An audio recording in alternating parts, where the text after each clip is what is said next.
You want to talk about some Auburn football? Well, let's do it, baby. Come on. They had a they had a rather disappointing loss this weekend. Oh man, rather disappointing, man. It's just the same old thing, just another year. You know, it started back in 2014 versus Texas A&M, if you can recall that.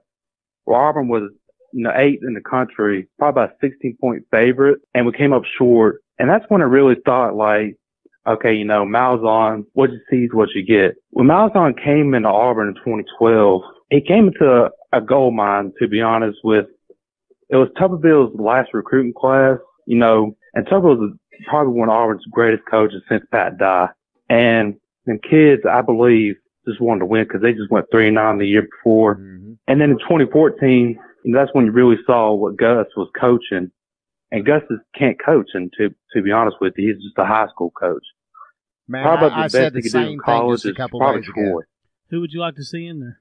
I mean, to jump. So basically, let me get this straight though. You are basically saying that it's time for Gus to go. It's past time. I think after 2015, that's probably the end, because that's when you saw Jeremy Johnson take over as a quarterback.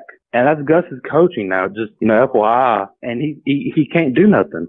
Yeah, I mean, Jeremy Johnson, he couldn't complete a pass and couldn't read a defense. Jeremy Johnson came into the season as pretty much a Heisman pick by, a lot of people, not just, the Auburn folks, but I mean, a lot of the national press had picked up on the fact that, hey, this is a guy to watch. Well, in my opinion, I didn't really think Johnson was the guy. I mean, I don't know who else could have been, but Johnson, I believe, against Arkansas, that game where Nick Marshall, do you recall when Nick Marshall got suspended for the first half for smoking dope? Oh, yeah. And then he came in and just lit it up. I was at the game, by the way. And, Johnson looked like, okay, this is the man for the future. But that Arkansas team wasn't really all that good on defense, if you can remember. I believe they was like top 80 in defense.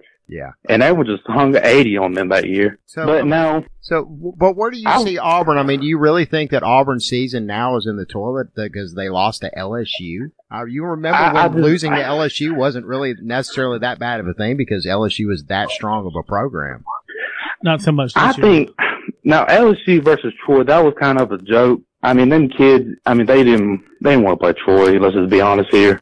They were more thinking about women because it's homecoming, And a lot of them players didn't even play. Like, I think, I can't think his name was Kevin or Devin White. He didn't play. The key 49, he didn't play. A lot of key players didn't play that game, but I don't know if it would have made a difference, though. But I guess Auburn, I believe there was more hype. They got a rest, and they was embarrassed. So I think they really did play, but LSU, I don't think they're all that good. The Auburn season, yeah, is in the toilet. I don't see them getting back up. I see a 7-5, 6-6. I think we beat Monroe. I think we steal one from either Arkansas or A&M. Well, I don't see us beating A&M.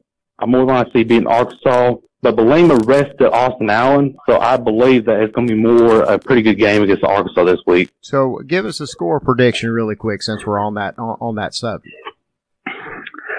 I'd probably lean more towards, like 31-17.